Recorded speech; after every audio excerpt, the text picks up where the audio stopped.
Hello दोस्त, good morning. आज हम लोग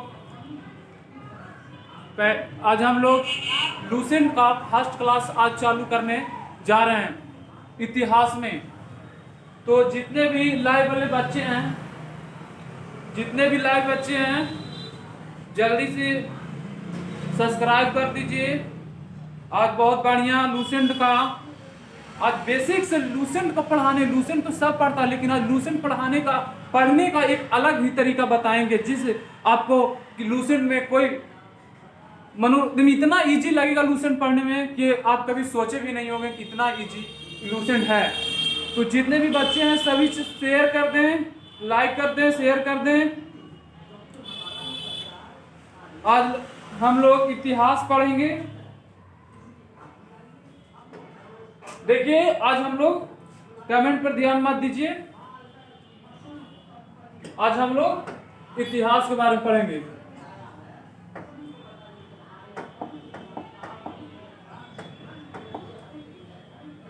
आज हम लोग लूसेंट के विषय में आज हम लोग इतिहास के बारे में पढ़ेंगे।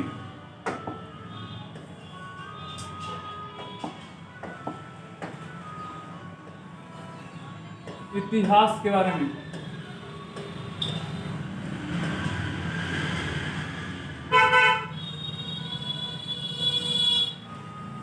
इतिहास के बारे में पढ़ेंगे।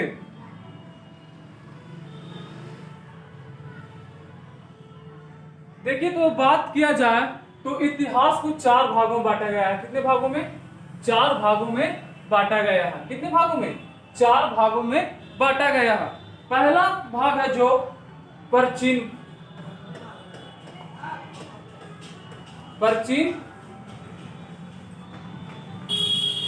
भारत का इतिहास। प्राचीन भारत का इतिहास पहला हो गया। दूसरा बात की जाए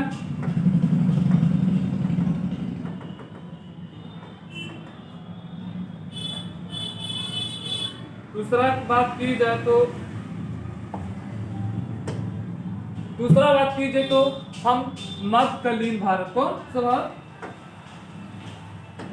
मध्यकालीन भारत, कौन सा? मध्यकालीन भारत का इतिहास। मध्यकालीन भारत का इतिहास, ठीक है। आप लोग इधर ध्यान से देखिएगा, जो इतिहास को है जो 4 भागों में बांटा गया है। कितने भागों में? 4 भागों में बांटा गया है। और जो तीसरा हो गया, तीसरा जो आप लोग जानते होंगे कि आधुनिक भारत का इतिहास। आधुनिक भारत का इतिहास। और एक लूसेंट का जो लास्ट में है, कौन सा? वर्ल्ड का हिस्ट्री। तो विश्व का इतिहास हमको पढ़ना है। विश्व का भी इतिहास हम लोग का पढ़ना है। विश्व का इतिहास, ठीक है। इसको छोटा करते हैं थोड़ा, देखिए।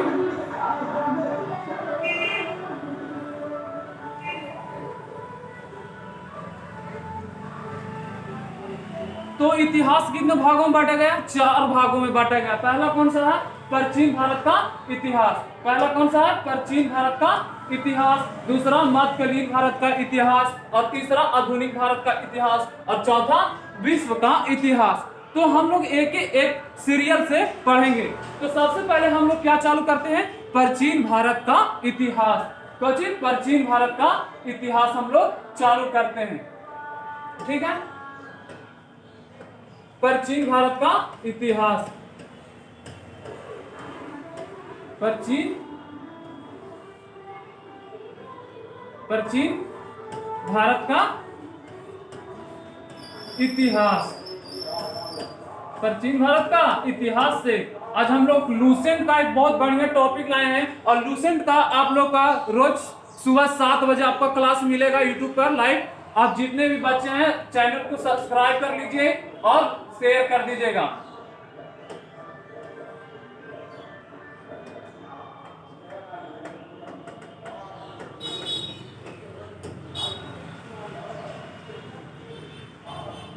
पता नहीं क्या हो जाता है।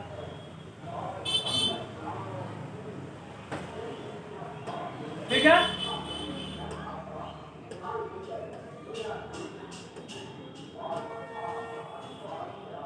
तो हम लोग आज प्राचीन भारत का इतिहास पढ़ेंगे। तो सबसे पहले इतिहास का स्रोत पढ़ेंगे। क्या इतिहास का जानकारी कहां कहां से हम लोग का मिलेगा। सबसे पहले हम लोग कुछ पढ़ेंगे इतिहास का स्रोत पढ़ेंगे। इतिहास जान इतिहास जानने का स्रोत के बारे में आज पढ़ेंगे। पहले हम इसका स्रोत जान लेते हैं कि कहां कहां से मिलेगा इतिहास का स्रोत। ठीक है,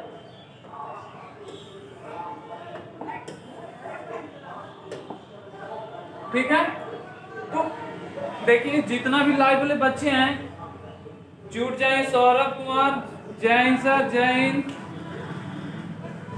सब बढ़िया है दोस्त, पढ़ाई लिखाई पे ध्यान दो। तो ये चलो हम लोग टाइम विलम्ब ना करें, आज लूसेंट का क्लास आज रोमांचक होने वाला है सभी। देखिए तो इतिहास जानने के स्रोत के बारे में पढ़ेंगे। तो इसका कितना जानने का स्रोत है। इतिहास जानने का 4 स्रोत है। पहला हो गया धर्म ग्रंथ। कौन सा? धर्म ग्रंथ। ठीक है, किस बताइएगा, कमेंट वाला बच्चे बताइए। तीन हो गया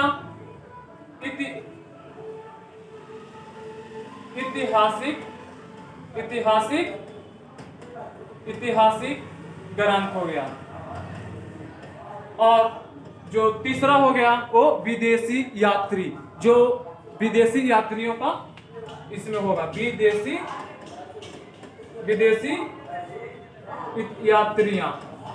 यात्रियों का बारे में पढ़ेंगे। ठीक है, और चौथा है जो पूरा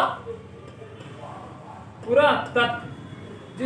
ठीक है, तो अब हम लोग धर्म ग्रंथ के अंतर्गत कौची पढ़ना है आज उसको हम देखते हैं। धर्म ग्रंथ के अंतर्गत हम लोग सबसे पहले कौची पढ़ेंगे। देखो लाइव कमेंट मत करो, देखो। तो सबसे पहले हम लोग कुछ पढ़ेंगे, पता नहीं आज क्या हो गया है इसमें। तो पहले हम लोग क्या पढ़ेंगे, वेद के बारे में। इसके अंतर्गत वेद आएगा, वेदांत आएगा, फिर उपनिषद आएगा। उपनिषद के बारे में पढ़ेंगे। ठीक है, वेद के बारे में पढ़ेंगे, वेदांत के बारे में पढ़ेंगे, उपनिषद के बारे में पढ़ेंगे, और एक और है इसमें कौन, पुराण के बारे में पढ़ेंगे। और जो ऐतिहासिक स्रोत है इसके अंतर्गत हम लोग क्या क्या पढ़ेंगे ये भी देख लीजिए। ठीक है, तो इसके अंतर्गत हम लोग का आता है कौन, देखिए यहाँ कमेंट पे मत ध्यान दीजिए बाबू। तो इसमें हम लोग जातक के बारे में पढ़ेंगे, आगम के बारे में पढ़ेंगे। ये सब पुस्तक है दोस्त, ये सब पुस्तक है। जातक पुस्तक, आगम पुस्तक, और फिर एगो हो गया लास्ट में कौन, राजतरंगिणी। जो कश्मीर का इतिहास का वर्णन किस बुक में मिलता है, तो राजतरंगिणी मिलता है। याद रखिएगा किस बुक में, राजतरंगिणी में मिलता है। राजतरंगिणी में मिलता है। कौन सा बुक में, राजतरंगिणी में मिलता है। है अष्टाध्यायी ये बारे में पढ़ेंगे। फिर किसके अंतर्गत आता है, फिर पढ़ेंगे जो विदेशी यात्री हैं, इसके अंतर्गत हम लोग पढ़ेंगे चीनी यात्री के बारे में पढ़ेंगे। चीनी यात्री के बारे में पढ़ेंगे। फिर यूनानियों के बारे में पढ़ेंगे, इससे फिर यूनानियों के बारे में पढ़ेंगे। सौरभ जी कह रहे हैं कि सर बहुत बढ़िया लग रहा है पढ़ने में। बस ऐसे ही बने रहिए और चैनल सब्सक्राइब कर दीजिए। फिर हम लोग देखो यहाँ सौरभ जी, फिर हम लोग अरबी लेखक के बारे में पढ़ेंगे। अरबी लेखक के बारे में पढ़ेंगे इसमें, ठीक है। तो यहाँ पर हम लोग बात किया जाए तो हम लोग इस सब को एक एक पॉइंट करके हम लोग इस सब के बारे में पढ़ेंगे। सबसे पहले कौन के बारे में पढ़ेंगे? वेद के बारे में, कि वेद क्या है, वेदांत क्या है, उपनिषद क्या है, पुराण क्या है। उसके बाद हम लोग ऐतिहासिक ग्रंथ में जाएंगे, जातक क्या है, आगम क्या है, अष्टधापी क्या है, फिर राजतरंगिणी क्या है, फिर हम लोग चीनी यात्री के बारे में पढ़ेंगे, फिर अरबी यात्री के बारे में पढ़ेंगे, और फिर जो है कौन यूनानियों के बारे में पढ़ेंगे। तो अभी हम लोग कौन सा? वेदांत के बारे में पढ़ेंगे। कौन जी? वेद के बारे में पढ़ेंगे, ठीक है। वेद के बारे में हम लोग पढ़ेंगे। तो बताइए वेदों की संख्या कितनी है? बच्चों लोग बताओ तो वेदों की संख्या कितनी है? वेदों की संख्या बताएंगे बच्चों कितनी है?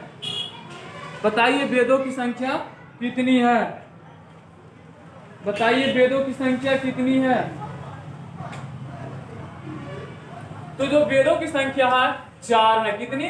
वेदों की संख्या 4 है। ऋग वेद, यजुर वेद, अथर्व वेद और सामवेद है। कौन कौन वेद? ऋग वेद, यजुर वेद, सामवेद और एक और कौन सा वेद है?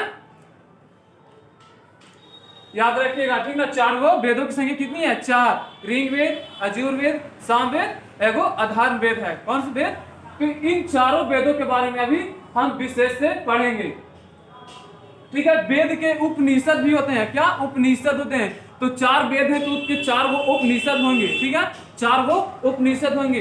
थोड़ा लाइट नीचे करिए, आंख में मार रहा है, और नीचे करिए थोड़ा।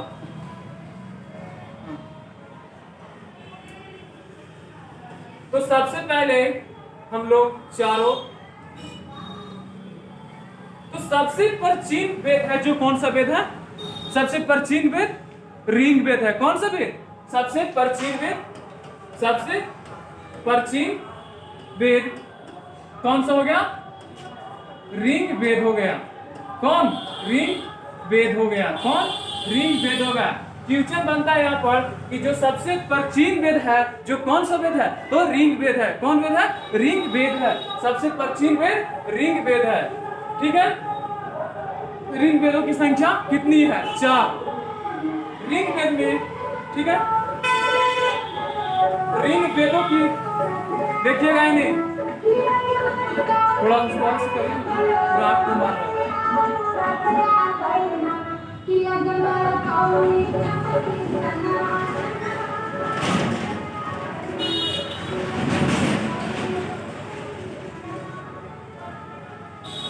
देखिएगा। तो ऋग वेद में मंडलों की संख्या कितनी है? मंडलों की संख्या कितनी है?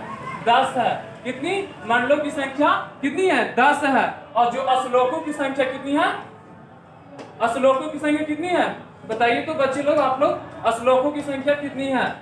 श्लोकों की संख्या कितनी है? बताइए, बताइए। 1028। कितनी? 1028 है। श्लोकों की संख्या कितनी है? 1028 है। और ऋचाओं की संख्या कितनी है? कमेंट वाले बच्चे सभी बताएंगे ऋचाओं की संख्या कितनी है? ऋचाओं की संख्या कितनी है?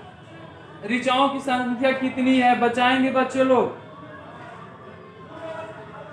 नहीं सोनम जी गलती है, रागनी गलती है। लूसेंट का फर्स्ट ही क्लास है, आप फर्स्ट चैप्टर नहीं पढ़े हैं, बिल्कुल गलत बता रहे हैं। एक का आंसर सही आया है अमरनाथ जी का, अमरनाथ जी का आंसर सही है, ठीक है। फिर इसमें ऋचाएं हैं। फिर ऋचाएं की संख्या कितनी है? ऋचाओं की संख्या कितनी है बताइएगा? 10,400। 10,000 कितनी है? 462 है। 10,462 है। ऋचाओं की संख्या कितनी है? 10,462 है। कितनी? 10,462 है। कुछ क्वेश्चन यहाँ से ऐसे बनेगा कि सबसे प्राचीन वेद कौन सा वेद है? तो ऋग वेद है। ऋग वेद में मंडलों की संख्या कितनी है? तो 10 है। ऋग वेद में श्लोकी की संख्या कितनी है? तो 1028 है। ऋग वेद में ऋचाओं की संख्या कितनी है? तो 10,462 है। कितनी? 10,462 है। 10,462 है। अब हम लोग देखिए कि जो 10 मंडल है, इसमें तो कुछ मंडल में जिसका उल्लेख मिलता है, किसने सभी का उल्लेख मिलता है। तो अब हम लोग 10 मंडल के बारे में तो नहीं बता सकते हैं, लेकिन जो इम्पोर्टेंट है यहाँ वही बताएंगे, जो आने लायक है क्वेश्चन एग्जाम में। तो इसमें देखिएगा, बच्चों लोग कर रहे थोड़ा सा रुक जाइए सर, उतारना है। ठीक है ठीक है, आप लोग का पीडीएफ मिल जाएगा, उतार लीजिए, उतार सकते हैं।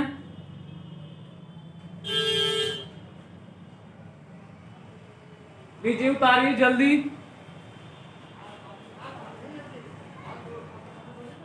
ठीक है, देखिए टाइम विलंब मत करिए।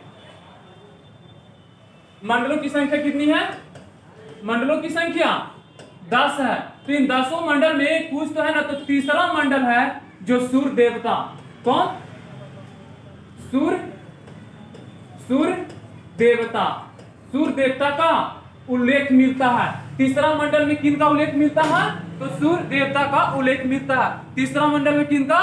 सूर्य देवता का उल्लेख मिलता है। फिर आपको क्वेश्चन पूछ सकता है कि 8वां मंडल है, इनमें किन देवताओं का उल्लेख मिलता है? बताइएगा, 8वां मंडल में किन देवताओं का उल्लेख मिलता है? तो इसमें सोम देवता का उल्लेख मिलता है। सोम देवता का उल्लेख मिलता है, वर्णन मिलता है। ठीक है ठीक है, देखिए ना, तीसरा मंडल में किनका? सोम देवता का उल्लेख मिलता है। ठीक है, सॉरी दोस्त, 9वां मंडल में कौन सा देव? सोम देवता का उल्लेख मिलता है। और जो 8वां मंडल है, 8वां मंडल है हस्त लिखित ऋचाएं का वर्णन मिलता है। ऋचाएं का वर्णन मिलता है। ठीक है, आप लोग कंफ्यूज नहीं होइएगा, सारा चीज आपको हम एक ही एक करके बताएंगे। ठीक है, आप क्लास में बने रहिए। जो 9वां फिर है, 9वां फिर 10वां मंडल, इसमें पुरुषों का वर्णन मिलता है। कौन सा?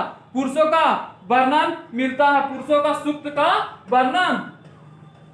का वर्णन मिलता है। ठीक है,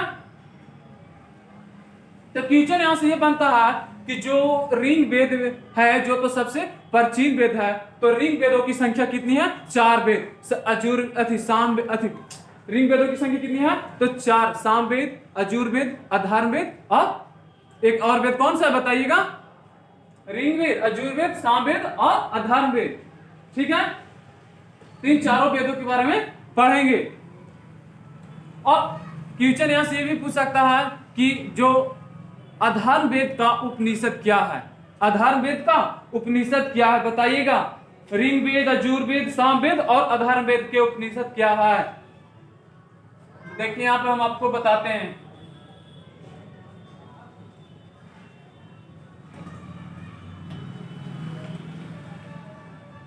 तो सबसे पहले हम लोग ऋग्वेद,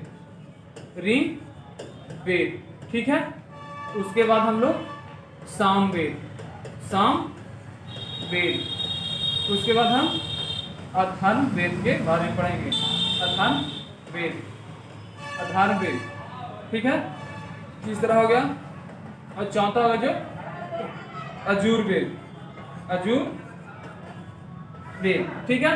तो इनके जो उपनिषद हो गए, कौन? उपनिषद, देखिएगा यहाँ पर थोड़ा, उपनिषद हो गए।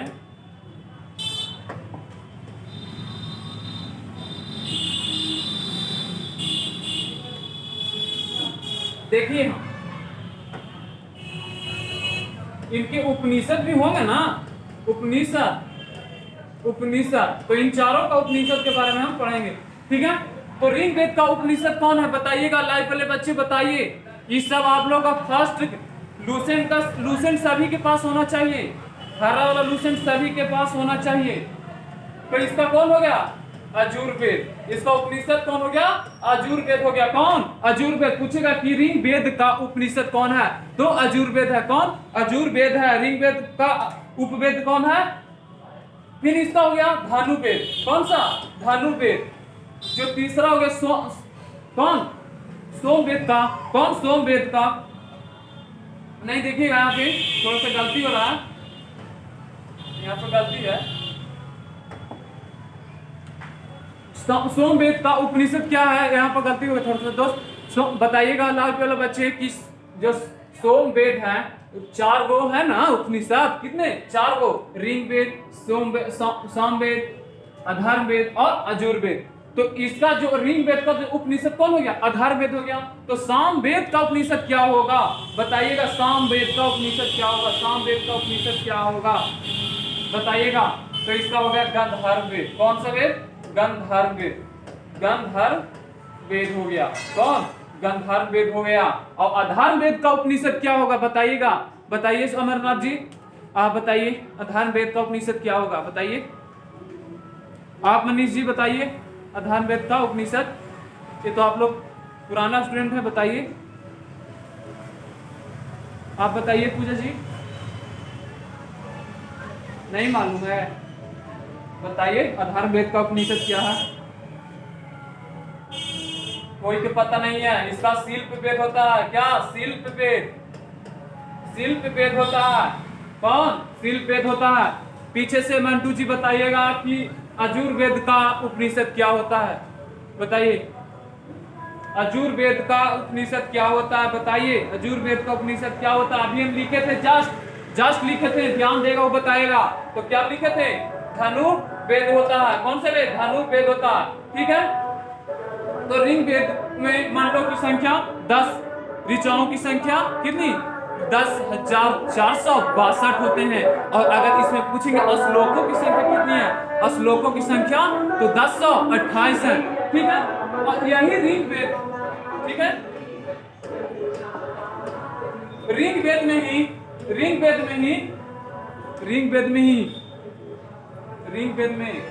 इंद्र के लिए कितना 250 ऋचाओं का वर्णन मिलता है ऋग्वेद में। फ्यूचर यहाँ से ये पूछेगा कि ऋग्वेद में इंद्र भगवान जो इंद्र देवता है उनके के लिए कितने ऋचाओं का वर्णन किया गया है, तो कितना 250 ऋचाएं। और जो इंद्र भगवान से जो छोटा भगवान है, जो कौन है, अग्निदेव, अग्नि इनके लिए कितना 200 ऋचाओं का वर्णन मिलता है। कितना 200 ऋचाओं का वर्णन मिलता है।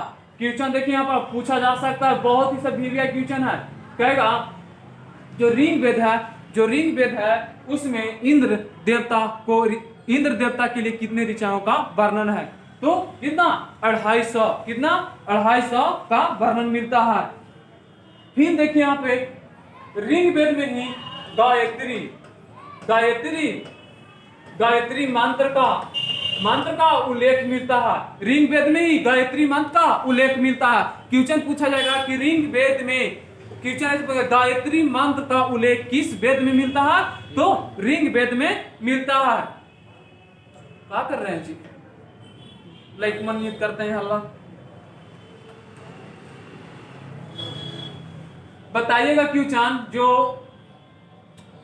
हम आपको बताएं, क्वेश्चन जो सोम देवता हैं वो किस देवता, सोम देवता हैं जो किसके लिए प्रसिद्ध हैं बताइएगा। कौन से मनो जो अग्नि है, जो आग का देवता है, इंद्र है जो पानी का देवता है, तो वही सोम वेद में किन देवता का उल्लेख किया गया है।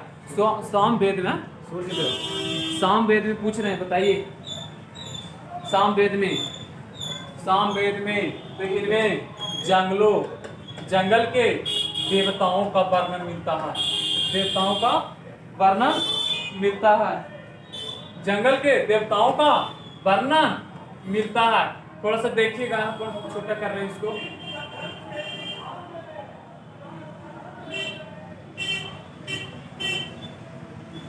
देखिए यहाँ पे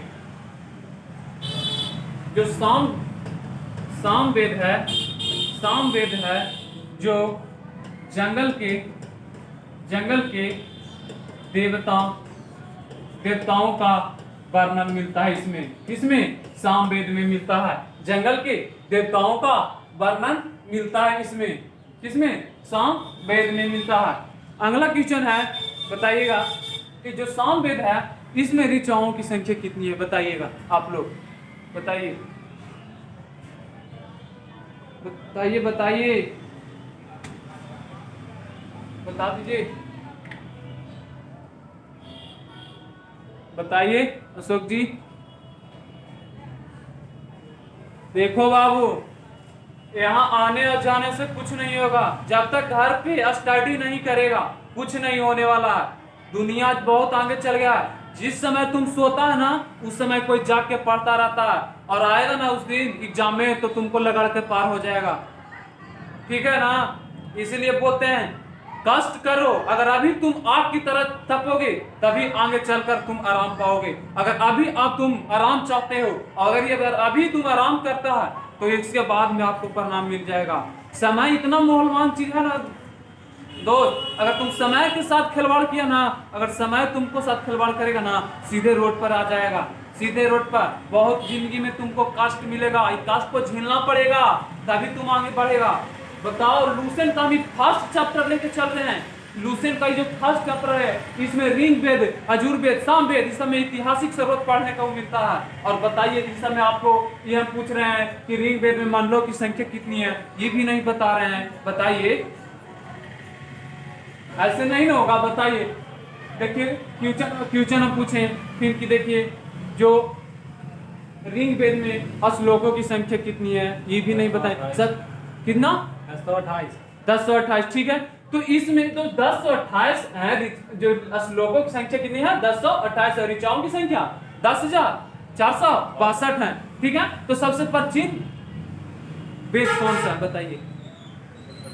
हाँ, आप लोग भी बताइएगा, ऑनलाइन वाला भी। ऋग्वेद, ठीक है। और सबसे नया वाला वेद कौन सा है बताइएगा आप लोग, बताइए बताइए, नया वाला वेद कौन सा है? ये तो है प्राचीन वेद। पहले वेदों की संख्या 3 था, लेकिन एक और लास्ट में जोड़ा गया, उसी को हम नया वेद कहते हैं। तो नया वेद कौन है बताइए, बताइए बताइए, लाइव वाला भी।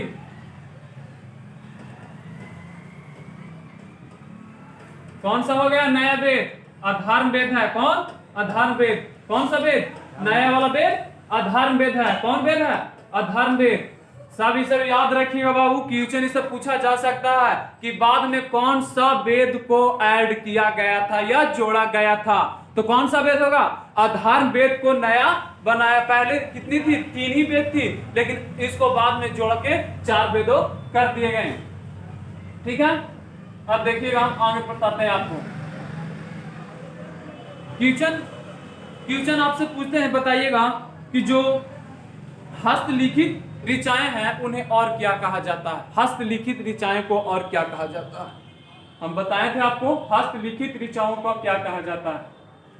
हम आपको बताए थे हस्तलिखित ऋचाओं का क्या कहा जाता है। बताइए बताइए जल्दी बताओ दोस्त। बताया गया है कि हस्तलिखित ऋचाओं को खिल कहा जाता है। कौन? खिलखिला, खिलखिला, इसलिए इसे खिलखिला बोलते हैं। क्या बोलते हैं?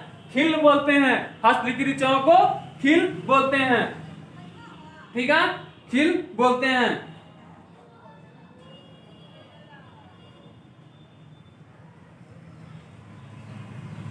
ये मैसेज बोल रहे हैं निरंजन जी कि सर इंद्र के लिए 222 ऋचाओं का अध्ययन। बाबू तुम्हारा बिल्कुल गलती है। अभी तुम लूसेंट का किताब तुम अपने पास रखो। लूसेंट तुम देखो उलट के, सेकंड ही पेज में आपको मिल जाएंगे, फर्स्ट पेज में इंद्र। हाँ, आप देख सकते हैं। देखिए क्वेश्चन आओ यहाँ पे, यहाँ पर देखिए ऋचाओं की संख्या कितनी बताए थे आपको? बताइए ऋचाओं की संख्या। ऋचाओं की संख्या कितनी है बताइए? 10,426। क्या हो जाता है यार? 10,462 को है। कितनी ऋचाओं की संख्या कितनी है? 10,462। ये आपको कहाँ पता है कितना मिलेगा देखने के लिए? देखिए 3 को मिलेगा आपको देखने के लिए। देखो 10,600 भी मिल सकता है। ठीक है, 10,600 600 भी, हाँ हाँ 2 को मिलेगा। तो ध्यान दीजिएगा, आपको जो क्वेश्चन में जो रहेगा फिर ऑप्शन में जो ही मारिएगा फिर आपको मिलेगा 10,580 भी मिल सकता है। कितना? 10,580 भी मिल सकता है। ऋचाओं को कितना थी, ऋचाओं की संख्या कितनी है? तो ये 3 ऑप्शन आपको अगर कंफ्यूज नहीं होइएगा, ये 3 गो है जो अभी तक कल किताब में हम जितने भी किताब में पढ़े हैं, तो 3 किताब है जो तीनों में हमको ये किताब में मिला है। 3 किताब से अध्ययन किए थे, तो ये तीनों किताब में हमको 3 लगन मिला था। अभी तक इसका वास्तविक कितना है जो अभी नहीं पता, लेकिन वास्तविक जो है हम अपना अंदाज से बता रहे हैं कि 10,462 ही वास्तविक है। कितना? 10,462 है। लेकिन जैसा ऑप्शन रहेगा वैसा ही मारेगा। 10,600 भी रहेगा तो आप मार के आइएगा। देखिए क्वेश्चन कैसे देगा। देखिएगा कि रिंग वेद में ऋचाओं का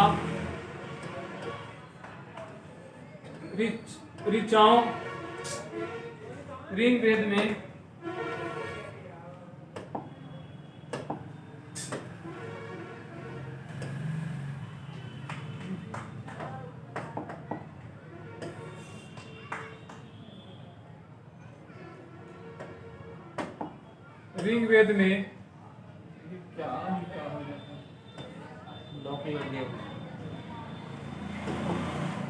देखिए यहाँ पे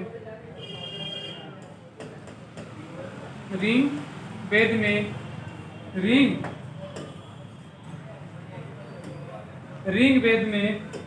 वेद में ऋचाओं का संख्या रिंग वेद में ऋचाओं का संख्या कितनी है? कितनी है? ठीक है, कितनी है? ऑप्शन में रहेगा इस प्रकार। ऑप्शन नंबर ए में 10,600। ऑप्शन नंबर बी में आपका रहेगा कितना? देखिए ऑप्शन नंबर बी में रहेगा 10,000।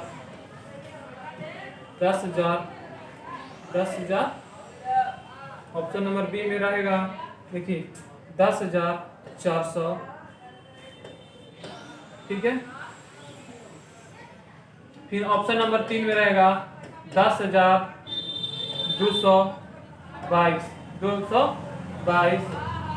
10,222। तो और फिर इनमें से फिर चौथा ऑप्शन रहेगा जो इनमें से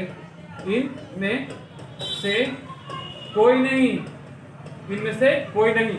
तो ऑप्शन तो आपको हम बताए थे कितना? आपको हम कितना बताए थे कि 3 प्रकार के ऑप्शन में, अगर 3 गो हम आपको बताए थे रिचाओ ना, तो वो 3 में से हमको ढूंढना है कि कौन सा है। तो देखिए यहाँ पे पहला तो है नहीं, पहला इसमें 10,462 तो ना है, 10,600 भी, 10,400, 10,485 भी नहीं है। तो है कितना? 10,600 है। कितना? 10,600 है। तो क्वेश्चन नंबर कौन सा हो जाएगा सही? Option A. ठीक है, तो यहाँ पे हम बता रहे थे, देखिए यहाँ पे तो ऋचाओं की संख्या कितनी है?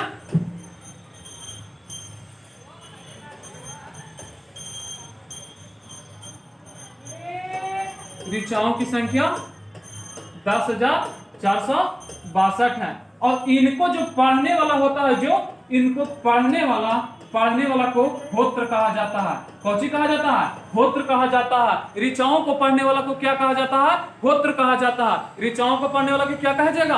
होत्र कहा जाता है। ठीक है, आगे हम पढ़ेंगे। इसके बाद देखिए लूसेंट का जो आपका रिंग वेद के बाद खत्म होगा, वो आपका होगा कौन सा चैप्टर चालू होता है? ईसा पूर्व ईस्वी। ठीक है, इसके बारे में थोड़ा सा एक चैप्टर है, उसके बारे में आज हम आप लोग को विशेष बता देते हैं। ठीक है,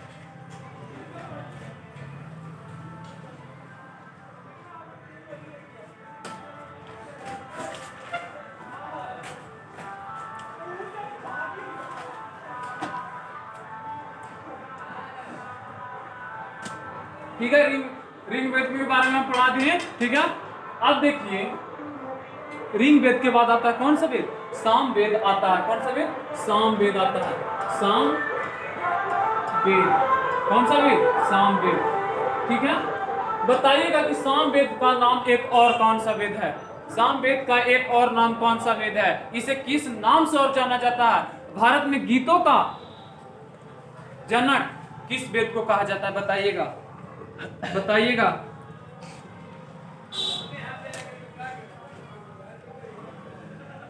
बताइएगा।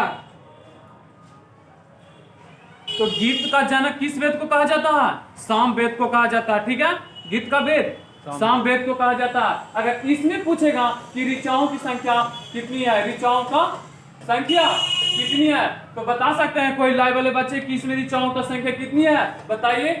तो 18, 75 या 75 रहता है। ठीक है, ये दो को ऑप्शन में रहेगा, 18, 75 या 75 रहेगा। वही 1818, 75, ये दो ऑप्शन रहते हैं। या तो 18, 75 रहेगा या 75 रहेगा खाली। ठीक है, कितना? 75 रहेगा। ठीक है, ठीक है। साम वेद है जो भारत का इतिहास में जो इसमें याग के अवसर पर जो गीत मनो गाया जाता था उसका वर्णन इसी वेद में मिलता है। साम वेद को हम लोग एक और नाम से जानते हैं। कौन सा वेद? गीतों का वेद जानते हैं। तो साम वेद में जो याग पे जो याग जानने करते थे, पहले याग होता था तो उन यागों के लिए एक बड़ा सा प्रोग्राम रखा जाता था और उस प्रोग्राम में जो याग पर जो मंत्र तंत्र को गाया जाता था वही सा वेद है। इसमें कौन सा वर्णन मिलता है? यागों का वर्णन मिलता है। इसका जो प्रमुख देवता है, इसका कौन है? सूर्य देवता है। पूछेगा कि साम वेद में प्रमुख देवता कौन है? कौन है? तो सूर्य देवता है। कौन? सूर्य देवता। कौन है? सूर्य देवता है। कौन है? सूर्य देवता है। कौन है? पूछेंगे कि साम वेद का प्रमुख देवता कौन है? तो सूर्य देवता है। कौन है? सूर्य देवता है। इसे भारतीय संगीत का मूल जनक भी कहा जाता है। इसे भारतीय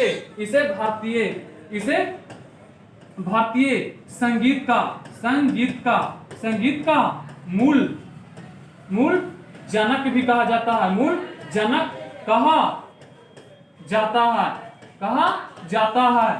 ठीक है, पूछेगा कि भारतीय संगीत का मूल जनक किस वेद को कहा जाता है? तो साम वेद को कहा जाता है। किस वेद को कहा जाता है? तो साम वेद को कहा जाता है। किसको? साम वेद को कहा जाता है। ठीक है, इसमें इतना ही पढ़ने का है। फिर इसके बाद हम लोग अगला टॉपिक बनाएंगे। कौन सा वेद? ये दूसरा हम लोग का वेद हो गया। तीसरा वेद कौन सा? अजूर वेद के बारे में पढ़ेंगे। कौन सा वेद? अजूर वेद के बारे में पढ़ेंगे। ठीक है, कौन सा वेद? अजूर वेद के बारे में पढ़ेंगे। पानी नहीं है जी? पानी है किसी के पास? वीडियो हो गया बड़ा। हाँ, वीडियो बड़ा हो गया। कितना? 40 मिनट। बताइएगा। तो इसमें है जो हम लोग का कर्म कांड होता ना है, कर्म कांड का वर्णन मिलता है। किसका वर्णन मिलता है? कर्म कांड का वर्णन मिलता है। किसका? कर्म कांड का वर्णन मिलता है। फिर इसमें जो इसका जो लिखा गया है, गंध और पद दोनों में लिखा गया है। गंध और पद दोनों में लिखा गया है। अजूर वेद को गंध और पद दोनों में लिखा गया है। ठीक है, क्वेश्चन पूछेगा कि कौन सा वेद को गंध और पद दोनों में लिखा गया है? तो अजूर वेद को लिखा गया है। ठीक है, तो और देखिए, और एक और बात है आप लोग को बताते हैं, उसके बाद आगे वाला क्लास बताते हैं आप लोग को। एक नया बैच चालू होने जा रहा है एसएससी जीडी का। ठीक है, एसएससी जीडी का न्यू बैच चालू होने जा रहा है। क्या? मंगलवार से इसका जो ऑनलाइन फी है मात्र 499 रुपया है। मात्र 499 रुपया में आपको मैथ, रीजनिंग और जीएस पढ़ने को मिलेगा, प्लस में हिंदी भी मिलेगा। सभी का टाइमिंग आप लोग का जो है 7:30 में आपका सुबह में जीएस चलेगा, फिर आपका 8:30 में आपका जो अमरनाथ सर है वो मैथ का क्लास लेंगे, फिर आपका 9:30 में आपका रीजनिंग का मैथ चलेगा, और फिर आपका 10:30 में हिंदी का चलेगा। तो आप लोग का मात्र 2 दिन ही ऑफर दिया गया है, 499 रुपया में जीडी का स्पेशल बैच आप लोग यूट्यूब पर ज्वाइन कर सकते हैं। मेरे ऐप है BITGS ऐप, इस ऐप को आप इंस्टॉल करिएगा और वहां से इंस्टॉल करने के बाद आप वहां से बैच खरीद सकते हैं। और इसमें जो मैथ का जो अमरनाथ सर है वो सीजीएल के एकदम क्वेश्चन कराएंगे।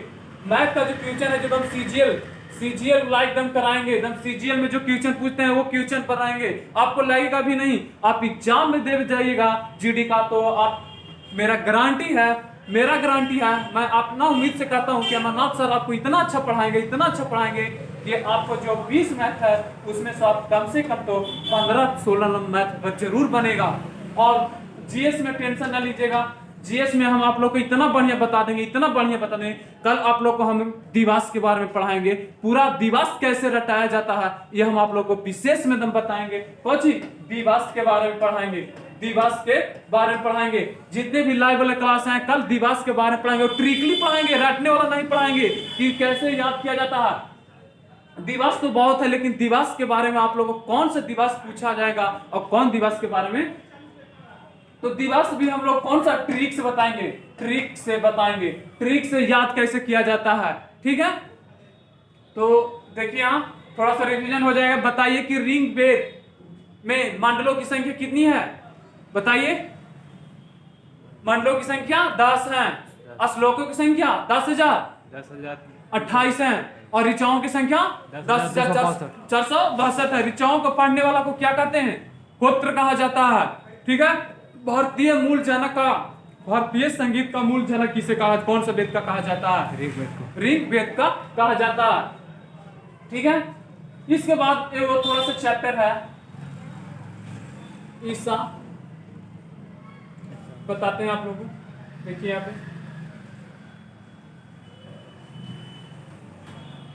AD और BC, ठीक है, इसके बारे में हम बताएंगे। ईसा